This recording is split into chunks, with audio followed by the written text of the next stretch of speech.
Joining us now is Jeffrey Lord, an author and political strategist who served as a political director in the Reagan administration. Jeffrey, thank you very much for joining us tonight. So I want to start with the coronavirus really quick, especially the administration's response, because this has been an issue that's become a little bit more politicized. The president's team saying that they're doing everything they can, his opponents saying that they're not doing enough. You've been in politics for a long time, dating all the way back to the Reagan administration, as we were saying.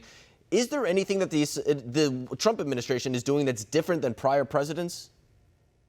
Now, what's different is that the opponents are even more virulent, to my amazement, with Donald Trump than they were with Ronald Reagan. There were a lot of Reagan haters in the day. You know, Reagan is Hitler, he's a fascist, and all this sort of nonsense.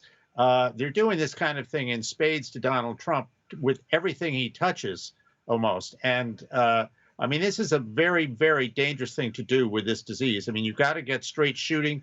He's a good manager. He listens to his experts. He's got the vice president in charge who has a history of managing these kind of things as governor of Indiana. He's doing the right thing. They're politicizing it, and it's shameful and dangerous. And I think that one thing that kind of goes underlooked in all of this is a lot of the critics think that President Trump is the one who's making all the calls when it comes to this decision. As you said, he's kind of the manager when it comes to this. He's not the one doing the tests in labs and stuff like that, trying to find a vaccine. He has medical professionals who are leading that charge. And Dr. Anthony Fauci is actually one of them who dates all the way back to the Reagan administration. So if anyone has a problem with him, they've got to take it up with the Bush, Obama, Reagan administrations as well. You can make the argument there. How do you make of the response so far? Do you think that it has been effective? Yes, and let me tell you something. On January 31st of this year, which was shortly after this was discovered to be a problem, President Trump made the decision to restrict travel from China. Well, they jumped all over him. I recall reading a CNN story that this was going to backfire. This was terrible. I think it was Vice President Biden that intimated that the president was a racist for doing this.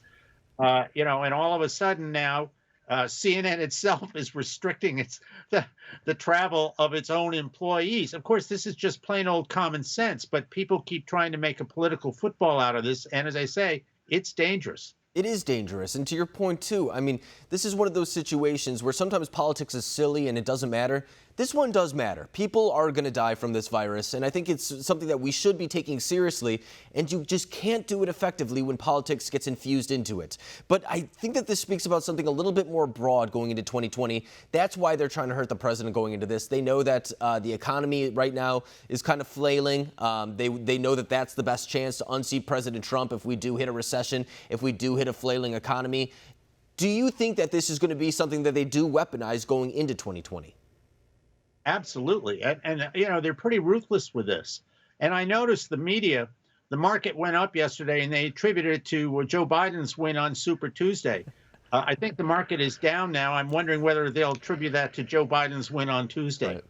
No, and to that point, too, actually, it's kind of interesting because when the market started going down and a lot of Republicans were saying, well, this could be because Bernie Sanders had his big win in Nevada, a lot of Democrats were saying, oh, that has nothing to do with it. And now here we are, fast forward a week later, Joe Biden is now the one who's on top, and you see the insurance markets going up, and now it's because of Joe Biden. So I think that there is something there to kind of speak about the hypocrisy once again a little bit. But putting that to the side, I think the American people are kind of knowing where we stand as far as coronavirus goes. They kind of know that it's not the big epidemic necessarily that people are scaremongering about, but it is something that you have to look at very closely, keep an eye on, the same way that you do with any illness. I think, though, that they are looking past this. They see the politics that's infused in it.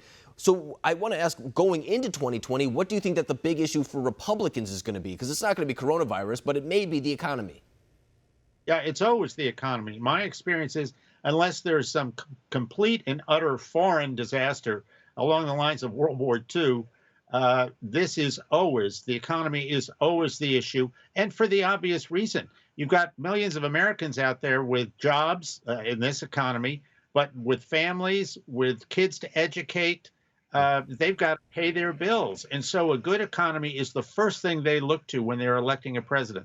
And I should add that I think since at least 1900, we've only had about 5 presidents who've not been reelected, and all the rest have gotten second terms in the case of Franklin Roosevelt, and a third and a fourth when that was still legal. So the odds are in President Trump's favor here.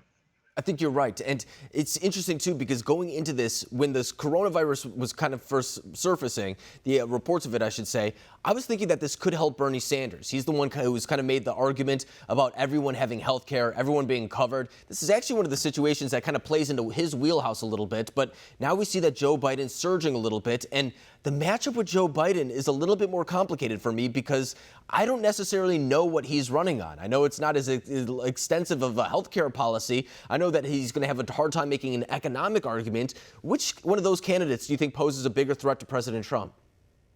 Bingo. Well, they both in their own way are vulnerable. I was at CPAC this weekend, and the sort of title for the entire several days was America versus Socialism.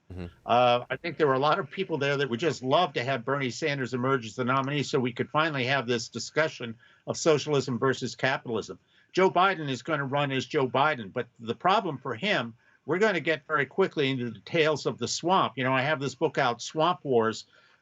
The swamp is Washington, and the whole Hunter Biden escapade and Joe Biden's family leveraging his political office for financial gain and how Washington works.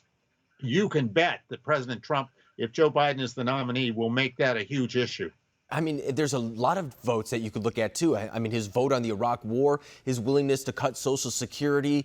You could go down the list, and there's a lot of things, his support for TPP. There's a lot of things that are just not popular concepts now that Joe Biden has fought adamantly for in the past. So it's going to be interesting to see how he defends that going forward. But Jeffrey Lord, thank you very much for joining us tonight.